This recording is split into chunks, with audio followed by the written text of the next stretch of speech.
The penultimate episode of Dead City was a big one. We got some shocking reveals, important character moments, and ultimately set up for a possible second season or a continuation of this story in some way, shape, or form. We had a few different point of views from this episode. There was Armstrong and Negan, the Croat, and Maggie and Ginny in the sewers. So I'll be going over my thoughts on each specific storyline of the episode before I get into some further theories, and even talk about a major revelation that I actually called in an earlier video. So let's talk Dead City Episode 5, Stories We Tell Ourselves.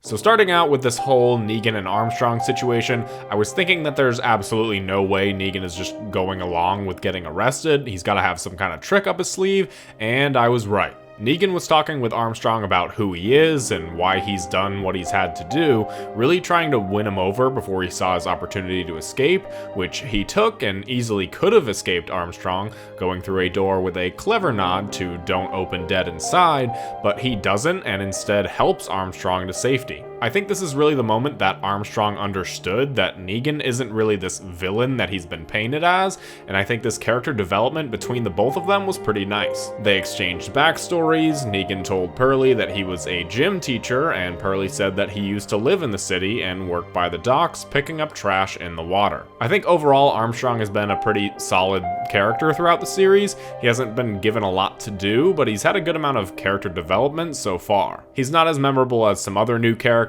like Mercer or Lance Hornsby, but if this series does continue, I think that Armstrong could be a prominent character going forward in this universe. One of the scenes that I really liked from this episode was when they started getting overrun by walkers. We don't really ever see these situations like this anymore. The group either stands and fights or they just run away and that's that, but the scene had a good amount of tension to it. They see a lot of walkers coming after them, so they leave, whatever, no big deal, but as they continue walking, they start getting even more cornered and overrun to the point that they actually had to start running. I feel like this scene was almost like poking fun at scenes like this over the years, where walkers weren't really a threat anymore, but the scene was a nice bit of tension. It didn't really result in any major consequence, but it was still a good scene. They did go inside this old school and found this like shrine of baby doll parts, and they remarked that it could have been either some artist before or somebody who lost their mind after. They eventually find a body and conclude that it was somebody from after, and the scene makes Pearlie think of his brother Joel, but this scene did stick out to me. It seems like a weird bit of set decoration just for this one-off scene. It could definitely be that, trying to expand the lore of the city a bit, but I wouldn't rule out the possibility that this was done by a different member of the city, which brings me to my next point. So the Croat in this episode has hit a new low. For the first time, we don't see him as the chief of the city and surrounded by his Barazzi. He's driving around town, running over walkers, wearing a do-rag, so you know he's hit a new low, because the only person I've seen who can pull off a do-rag is Marcus Phoenix. But through the Croat's point of view, we got a very interesting scene, and that's him going to this theater where a different group not run by him was staying. He then goes to see this woman called the Dama, who seems to actually be the head honcho of the city. But a lot of this scene was very cryptic, and it seems that as an audience, we're missing a lot of context. The Croat remarks about how the Dama is working with these people, presumably the people outside on the stage, so whatever group this is must be unhinged, even by the Croat standards. So who are these people, and what have they done that makes the Croat seem a bit put off by them? Perhaps deconstruct a bunch of baby doll parts into this kind of shrine? Anyways, the Croat reports to the Dama that the mission was a success, but Negan got away, and the Dama doesn't seem too happy about that. So this woman, whoever she is the one that actually wants Negan, so the real question is, what for? I remember I got a Discord message from somebody a while ago saying that they think this person could be Lucille's mother and she wants Negan as some form of revenge, and now that would be a wild twist, but I want to discuss another theory that I have. I've stated in the past that I think all three of these spin-off shows will connect in one way or another, and I think that a really easy way to connect them would be with the CRM. This woman wears all black. The CRM wears all black, and that might not be a whole lot of connective tissue to support my theory. I think that somebody from the CRM being top dog in New York City would make a lot of sense. So if this theory has any kind of weight behind it at all, then this could mean that the CRM wants Negan, and if they get him, that could very well connect to the Rick and Michonne show and possibly to Daryl as well. Even if this theory is wrong and this woman has no connection to the CRM, this feels like a very strange time to add in this new aspect of a higher up in the city that the Croat answers to. This is the penultimate episode of the season, so to introduce this new character out of nowhere with seemingly great importance doesn't really flow with the story that they've been telling. Is it possible that this woman is just in charge and she wants Negan for her own reasons, and this will all be resolved by the next episode? Sure it is, but this series so far has been paced pretty well. They tell the story that they need to tell in each episode, they don't hold back on character development or character actions, so this scene really sticks out like a sore thumb. I think it's far more likely that this scene is the first setup for a season 2 of Dead City, or at least some kind of seed being planted as a continuation of this story. Maybe that will be in a different show, maybe that will be Dead City season 2, but right now this scene opens up a ton of doors for theories and possibilities. She has a very interesting line talking to the Croat saying, "Everybody knows the ending is all that matters." So this could be possible foreshadowing to the next episode,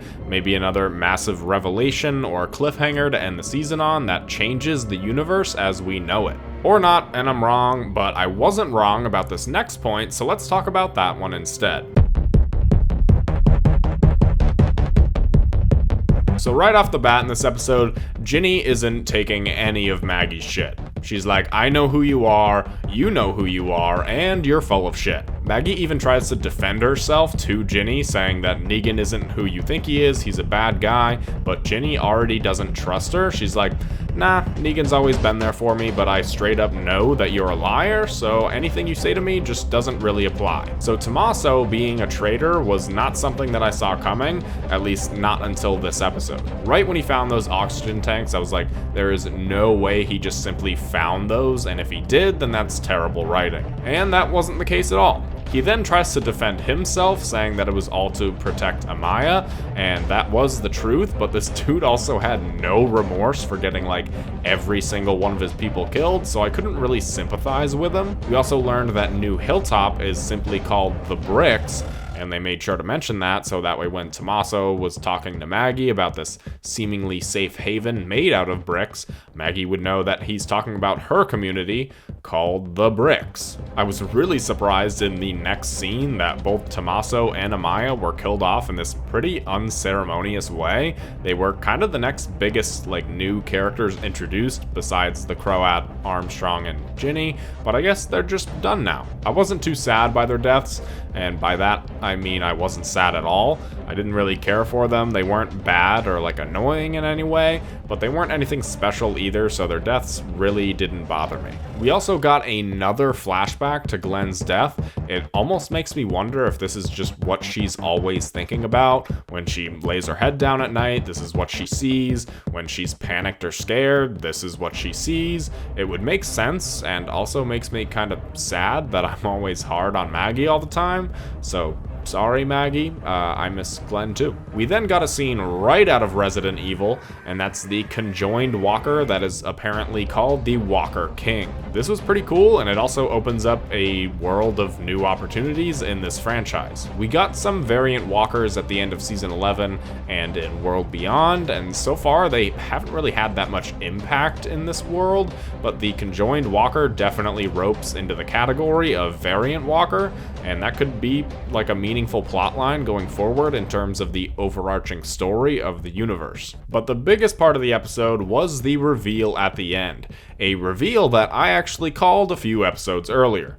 If you don't remember, this is what I had to say. maybe Ginny is ultimately gonna die during the rescue of Herschel, so Maggie will see that she dragged Negan on this journey to rescue her son while having his pseudo-daughter die in the process, and that would open up a whole new can of worms for a season 2. Maybe Maggie will feel bad that she got Ginny killed, or maybe she'll just be like, now we're even. What supports this theory is at the end of the episode, she finds Ginny's dinosaur and thinks about burning it instead of telling Negan. She knows that this is Ginny's dinosaur, but she doesn't want to distract Negan from her ultimate objective, getting her son back. So Maggie would rather not tell Negan about Ginny possibly being in the city or even dead, so that way he won't be distracted from the goal. Maggie wants to continue on regardless of Ginny, because her ultimate plan and goal over this whole journey is to trade Negan for her son.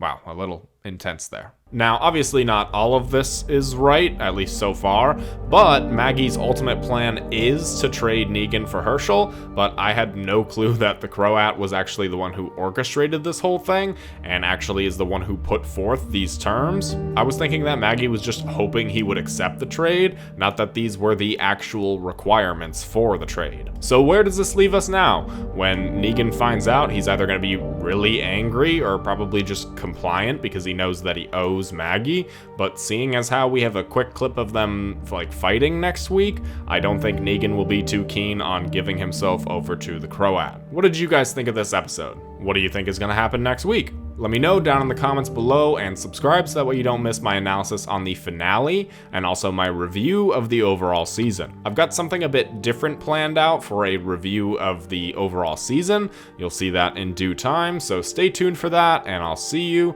in the next one. Yeah.